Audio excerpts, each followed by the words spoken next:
എന്ത് കാണാൻ ശരിക്കും പൂരത്തിനെത്തുമ്പോ എന്താ കാണാൻ ആഗ്രഹിക്കുന്ന? മേളമാണോ മേളയാണോ?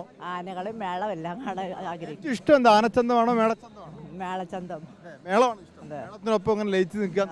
ചേച്ചി എവിടെ? തൃശ്ശൂർ. ആണോ? മരത്താര. മരത്താല. തൃശ്ശൂർകാര് തന്നെയാണ്. പൂരമില്ലാതെ വേറെ ഒന്നുമില്ല. എണ്ണൊക്കെ എവിടുന്നാ വരുന്നത്? ഞാനിവിടെ തൃശ്ശൂർ തന്നെ. തൃശ്ശൂരാണ്. എന്താ ഇഷ്ടം? പൂരത്തിന് എത്തിക്കഴിഞ്ഞാൽ മേളമാണോ ആനകളെയാണോ? വെടിക്കെട്ട് ഇപ്രാവശ്യം ഇല്ല. നിരാശയുണ്ട്. നമ്മൾ കുറച്ച് പേര് നമ്മളെ വിട്ടുപോയി, അതിന്റെ ഒരു സങ്കടം ഉണ്ട്. പിന്നെ ഭയങ്കര സങ്കടമുണ്ട്. നമുക്ക് വരാം. അതിന് ഇതാണ് പൂരം. ഇക്കുറി പൂരം ആളില് കുറവുണ്ടോ? കുറവാണ്.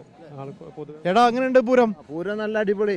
നമ്മളെ ചെറ്റിക്കൊട്ടുകാര് തെച്ചിക്കോട്ടുകാവ് രാമചന്ദ്രനെ കാണാൻ വന്നതാണ്. ഫാമിലി ആയിട്ട് ചെമ്പുകാവ് വൈഫുണ്ട്. എന്താ കാണണേ? പൂരം എന്ന് പറഞ്ഞാൽ ആനകളെ കാണാൻ തന്നെയാണോ അല്ലെ മേളം കാണാൻ? അല്ല, ആനയും ആനയുടെ ചമയത്തോടു കൂടിയുള്ള മേളം കൂടി കേൾക്കാൻ നല്ലൊരു വെടിക്കെട്ടും വേണം. വെടിക്കെട്ട് വേണം. തവണ വെടിക്കെട്ടില്ല. ഇല്ല, വിഷമമുണ്ട്. എന്തായാലും ദുഃഖല്ലേ, എന്താ ചെയ്യാ? ദുഃഖത്തോടൊപ്പം നിൽക്കുക. 40 വർഷത്തോളമായി ഞങ്ങൾ തുടർച്ചയായിട്ട് വന്ന് പൂരം കണ്ടു. രണ്ടുപേരും കൂടി ഒരുമിച്ച്.